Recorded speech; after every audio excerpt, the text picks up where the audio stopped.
The opinions and views expressed on this program do not reflect those of the management or staff of Community Media of Staten Island.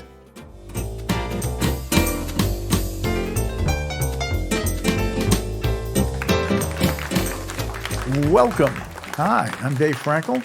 And I'm Reuben Warren. And this is the official, well, actually, how do we do this? Officially the first? The first, yes. The other one we did, podcast, was more sample. Of a sample. Sample, test. And there were so many thousands of people who did not respond. No, people who responded, not thousands, and so they said, do another one. So we're here.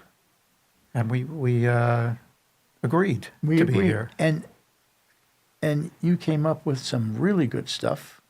Subject. Right, a couple of things. Well, first of all, we thought that it would be a good idea to do a podcast with two older gray-haired men that represent, a different part of society and maybe a different outlook on things and a different way of talking. Mm-hmm. And so that's why we decided to come back, because we felt there might be a need. That segment of an audience or society is being heard in many ways, especially the newscasts at night, the national newscasts. Take a look at their commercials. Most of their commercials are anything that hurts in your body, anything that any physical issue. There'll be a commercial about it because they know who their audience is. The nighttime national news or local news audience, I would say, is 50 plus in terms of age.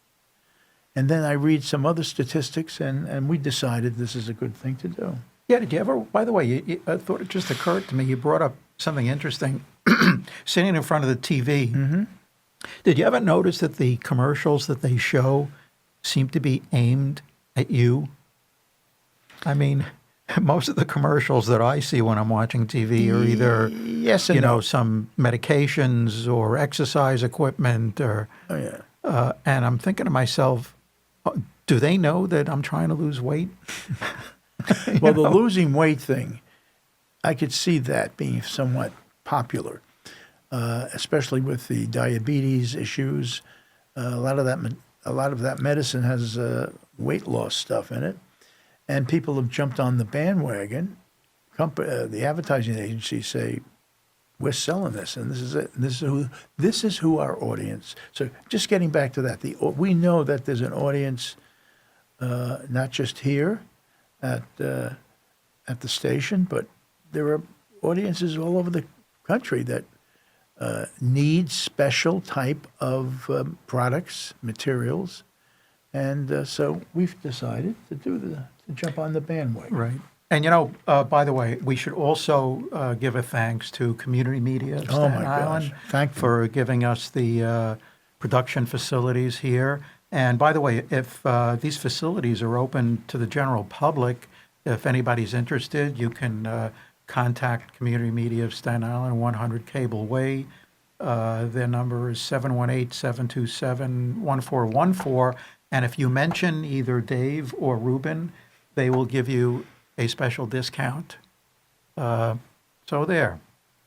They will? Yeah, that's what they whispered. Told you? They whispered that in my ear. They didn't tell me. No, I'm just kidding. As far as I'm concerned, it is a great opportunity, really, for anyone who lives on Staten Island, or in some cases, you can catch some of these programs across the country. But take advantage of it. You got some ideas, feelings, and all you have to do is call that number, and they'll set you up and talk to you about how to do it, learn how to do it.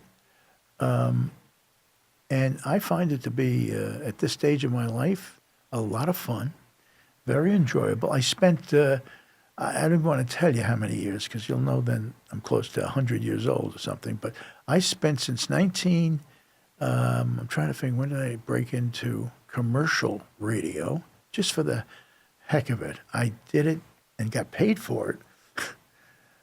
You don't get paid for it when you're in college radio. 1968. All right, well, we don't want to get into ancient history, right? No, I just want to let them know that 1968, I worked at a radio station in Long Island, and then and then I did radio every year until maybe 10 years ago. And I learned so much about broadcasting, and then I started to teach broadcasting. So I want to let them know. Was that when the radios, they had dials on them? Yeah, Is that- that's true. I would either that or the buttons came out. So we're going to be discussing on our program today and going forward topics that we find interesting. They could be current events. They could have, nothing political, but things that we find either amusing or significant or of interest or to us and maybe to some of the folks that are out there. And to get the ball rolling, we were discussing.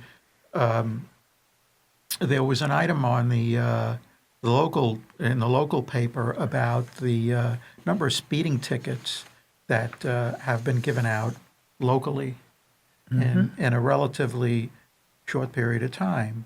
Actually, this goes back to 2024 is the latest statistics that they have. And it turns out that where we live, that there were 10 cars in the city with the most accumulated speeding tickets. And out of the 10, 5 of those were on Staten Island. And the numbers are incredible, that those 10 vehicles received an average of 323 speeding tickets, right? So that's like over a period of time. Right, and the worst of the bunch got 563 alone. So the 323 is an average. The ceiling was 563, and out of those super speeders, most of those tickets were given out on Staten Island. So the thought occurred to me: somebody gets stopped for a speeding ticket, right? And Dave, you're going 80 miles an hour, the cop pulls you over, and fortunately you have your driver's license and insurance card. You give it to the patrolman, right? He goes to his car, checks out your identity, whatever, comes back, writes you out a ticket, and that's it, right? Now, if that happened 100 times, you got 100 tickets, don't you think at some point they wouldn't give you a ticket, they just take your driver's license away? Yeah, well, they do that with speed. They do that with moving violations. What I mean by that is, if you get picked up for speeding 3 or 4 times and you're a danger to the rest of humanity, they do take it away, or they bring you to court. You're talking about I think the mix-up for me is right around here, right where the station is. If you're coming down South Avenue, or I don't know exactly where the school is, I got actually 2 tickets that I didn't know about until they were sent to my home. Those are those speed cameras. Well, that's a whole other. That's a whole other thing. And it's confusing, but that's because they're near schools. Since there were some people, some Staten Island citizens kids were hurt because of people speeding near the schools, they decided to go into that. So we're talking about 2 different things, but I understand what you're saying. Yeah, I mean, I don't understand how somebody could get that many speeding tickets and still pulled drive over, and yet when they ask for your driver's license and insurance card, they go back to their patrol car and they go into the computer and they can see right away that you've got 50 speeding tickets already, and all they do is issue you another one. I mean, it to me. I understand that. I understand what you're saying. I'm questioning how they can not get someone to either take another test or a test. They should be taking away. their driver's license away. Why Right. do they even give a ticket to these people? They should just Right.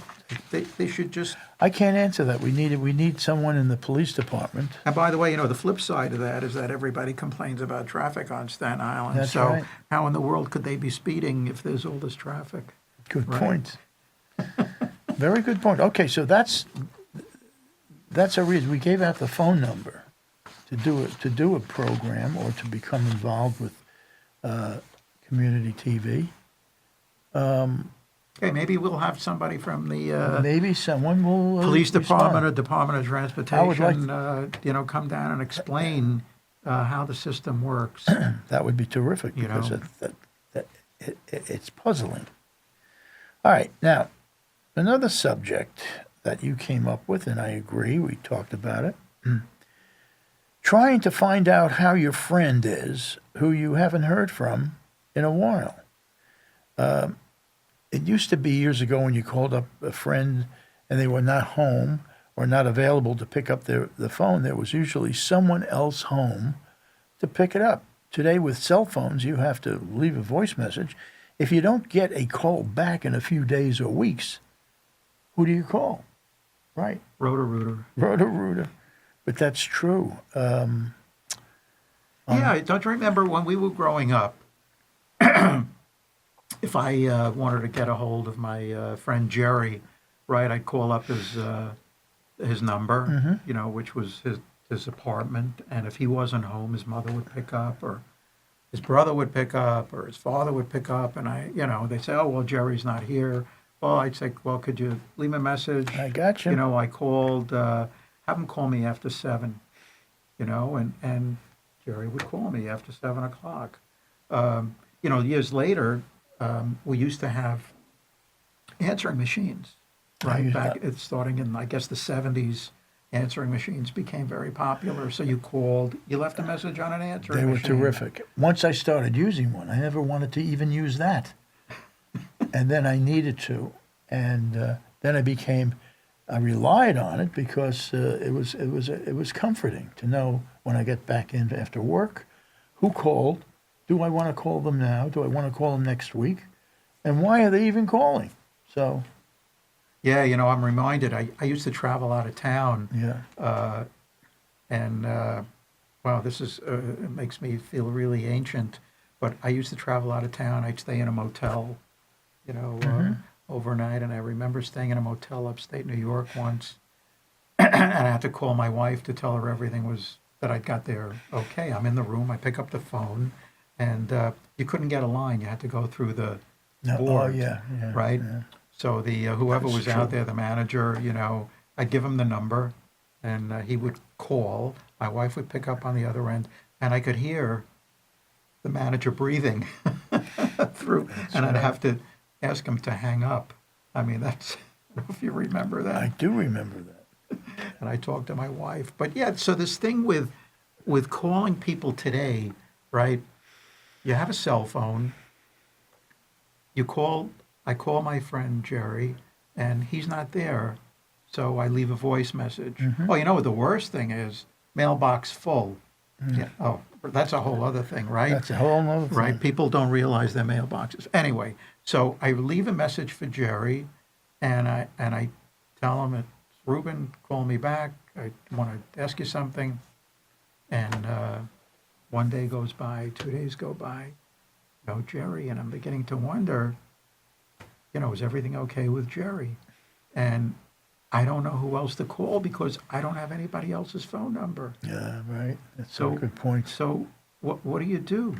I mean, there's nobody. So you know what? I thought that what you should really do is when you get somebody's number the first time and you put it in your phone, you should also ask them for an emergency contact number.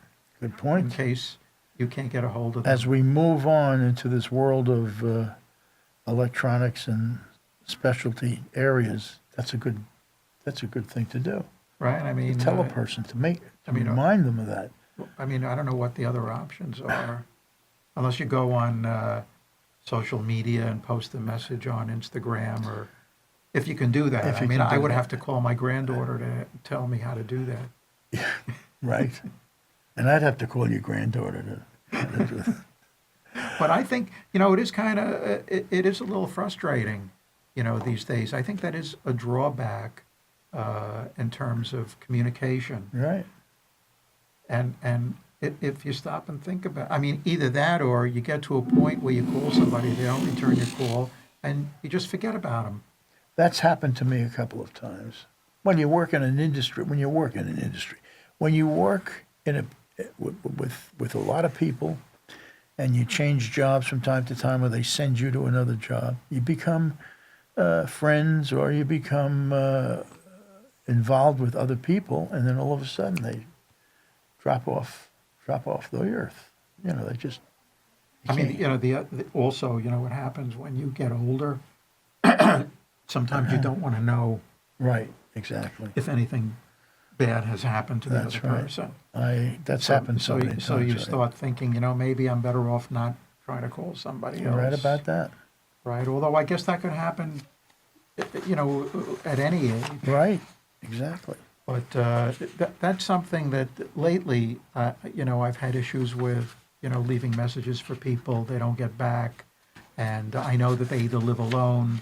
Right. I begin to wonder, some of them live alone, some of them don't. But regardless, even if they're married, how does the spouse, does the spouse listen to to the voice messages? I know my wife, she doesn't go near my phone. So if people call me and I'm not around, that's a challenge. See, I'm lucky in that way. We use the same email address, my wife and I, and we pick up the phone. Some calls are blocked because some of them we know you can do stuff. Right. If it's going to be a sales call and you really don't want to talk to anybody in sales, somebody looking for a sale, the phone automatically, after two rings, shuts them out. Well, I guess. And you can do all kinds of things like that. But you got to ask the younger generation. Well, you're very fortunate. You have a very close relationship with your wife that you share an email address. Yeah. Not everybody has a relationship like that. I kind of want to, because I'm not the. It's funny. It's worked in radio and some TV all my life, teaching it, and I'm just not a good techntechnician. I don't. You weren't into the technical aspects. I was forced into it when you're working at a radio station all by yourself like this. You have to learn the studio. You have to know what to do. You have to learn cues. You get it after a while, but I'm not one of those to jump on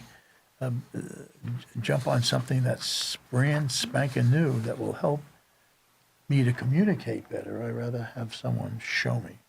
Well, this whole idea with leaving messages, to me, is a little unnerving. And if anybody out there has an answer that's not too complicated, I'd be curious to hear, what it is. But and I don't even know how young people do it. If they can't get a hold of their friends, what do they just, let it go, forget about it? But just a comment, I guess, on life today and technology and, where we're going, what direction. I mean, I imagine over the next couple of years, probably won't even have cell phones. They're probably going to implant a device in your arm. Wouldn't that be something? You won't even have to carry it separately, They're getting close to that, believe me. If you have diabetes, they have a thing you can patch on your arm so you don't have to take it. You don't have to. The CGMs, the continuous glucose monitors. So, that is a sign of the times, something that would. Well, then maybe they will do that with, I think so. With cell phones. And when you pick your hand up to your mouth, it won't be because you're covering your mouth, you're coughing or anything. Right. It will be because you're speaking to somebody. Well, in baseball, I was watching the baseball game last night. Can't you tell? Look at me. I can't keep my eyes open. The Mets played in Los Angeles. So the game was over at about 1:30. I'm dead tired, but I'm a Met fan. The ball players had rings around their eyes. Yeah, well, but the pitchers and catchers now have devices planted in their hats and helmets. Yes. Where they don't have to put down the two fingers, the one finger for a certain pitch. You can actually communicate with your catcher. Really? Yeah. Oh, yeah. Oh, wow. For some reason, I thought they did that for another reason, but Wait, so the pitcher, oh, so the catcher, The catcher doesn't have to call the signals. He can just Or the talk? pitcher can call it, or the catcher can call it. So they're in communication with each other. So what else? Let's see. We have. so I had something, we're at an age where we're probably going to be selling our house Ooh. at some point, right? Uh-huh. So I was reading, it was an interesting article about the most important steps that home buyers can take is to have a thorough inspection before they finalize a purchase. Mm-hmm. And it's good also for the seller to know these items as well. Mm-hmm. So this is a quiz to know, because I know you're thinking about selling your house. I don't know if your wife is, but, and what to do What does that before, mean? during, That's news to me, but that's okay. before, during, and after a home inspection. And I'm sure that a lot of people that are listening would probably be interested also. I think so too. So the first question is, Dave, the seller said they want to be in the house during a home inspection to answer questions, and you're the seller. Okay, and should you let them? Should you let the seller be in the house during a home inspection? In other words, the buyer is sending Okay. their engineer over to do a home inspection. Should you Well, be I know there? the answer to that because we went through that. The answer is no. But you remember. I do remember. Oh, okay. You don't want to do that. The you know who would advise that? The people selling, the realtors. Let that person come in and take a look and take notes and then sit down and have a That's discussion. right. That is the correct answer. You don't want to be part of you don't want to hinder the process. No. So you're better off not being there. And then later on, you're going to find out what the results are from the home inspection. Here's another one. Your home inspector, after walking through the house, said that tells you, the prospective buyer, that the dishwasher is old and won't last for more than a year or two. Can you ask the sellers to replace it? And the answer is No. Very good. The answer is no. And the reason that they say is that a home inspection is not a license to renovate at a seller's expense. And actually, that is true. But then again, you might also have something in your contract relating to appliances. But if there is nothing in the contract, then you shouldn't do that. Now this was a good one that I really didn't know the answer to. The home inspector won't climb up on the roof. Do you need to hire a separate roof inspector? I would say yes, because they can inspect your home, but they also don't want to fall off the roof. Right. So you shouldn't expect the inspector Right. to go up on the roof. Expect the inspector. Inspector to go up on the roof. If you're really interested in that, you should hire somebody Yeah. specifically to look at the roof. But Right. but you shouldn't expect it to be a requirement that the person you hire, unless it's a conversation that you have beforehand. Mm-hmm. But if there's no conversation, you shouldn't expect the guy to, because maybe he's afraid of heights or Oh, yeah. whatever. Maybe Yeah. he was once up there and he fell, who knows, and he says, no more roofs. I'm going to just go off, same topic, but I'm going to just go off on a tangent.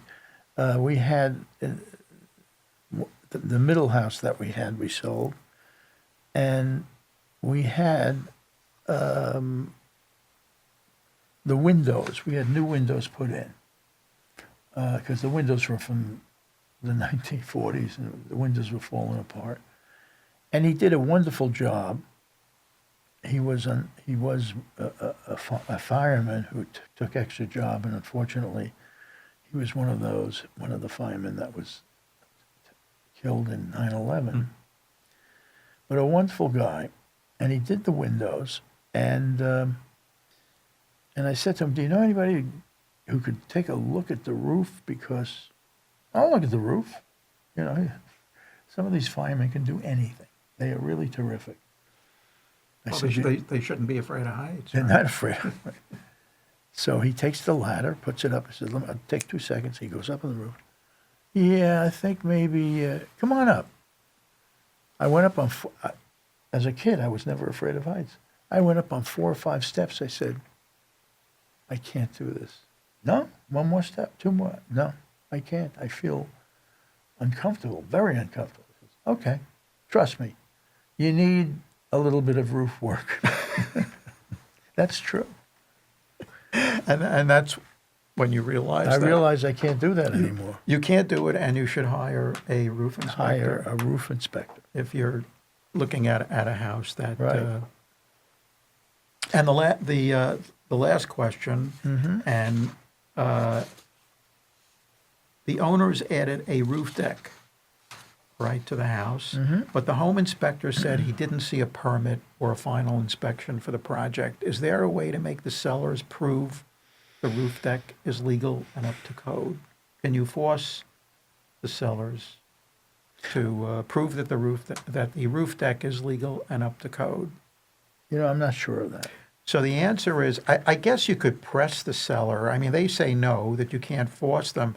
And the reason they say no is that all that information is public knowledge. You can go online and you go into the Department of Buildings portal, and if there are any violations on the house, you'll see them right away. If there are any permits that they haven't filed for, or if they're in violation of any part of the building code, that would be there. So Good. Learn something new. I mean, there you go. Absolutely. And I'm sure that there are a lot of people out there that are in the process of looking at homes, buying a home. That's always the selling a home. case. Always the case. Always the case. I'm looking at the time. We have a few minutes left. I just want to. We got to everything. We don't get to everything sometimes because. No, we got to a couple of things. Couple of things. We'll save some and things. we'll save something, and you'll mention the phone number again and what we're doing. Right. So if anybody out there would like to create their own podcast, the facilities here are very professional, and Community Media of Staten Island would be only too happy to lend a hand in setting you up, getting you started. Their number is 718-727-1414. They're at 100 Cable Way on Staten Island. And if you mention our name, they'll give you a huge discount. And if they don't, they have me to answer to. It's true. I didn't know that until I saw you this morning. You told me that. I didn't know about the huge discount. It's huge. I'm glad because I hope they do have podcasters because it's a hot topic. It's hot. Everybody has a Everybody podcast, does. except for people like us, except for seniors. Seniors, not too many. Now we're going to maybe fill that void. And who knows, maybe they'll get a lineup of other Right? seniors. Well, we want to thank everyone at the station. I call it the station. And we'll get some phones. The phone number is given out. Maybe we'll get some people to call in, take advantage of something really terrific with terrific microphones. Again, I'm jumping to radio. We had microphones, all kinds. We had microphones that came. I did radio for so long. Microphones that came down from the ceiling, and they looked like the old microphones from the good old days of radio. But this, that's how I used to feed my 2-year-old. Remember the spoon? No, but we used to take the spoon and make like a oh yeah, thing to get it in. And you reminded me with the microphone was hanging down. So look, I think that we should wrap it up. Wrap it up. I enjoyed it as always. I probably would enjoy it. This is something really very special, and I thank you, and I thank the station people. So many of them. A couple of people who you want to mention. I don't want to mention any names because I'm not? probably going to forget somebody. Well, I forgot my name. So how am I going to? Just the people at Community Media of Staten Island. Community Media. That's Till it. next time. Till next time. We'll be back, and we hope we'll have some interesting topics. If you have something you think we want to talk about, give a call. Very good. Okay. Over and out. Over and out. Thank you. Good night and good luck.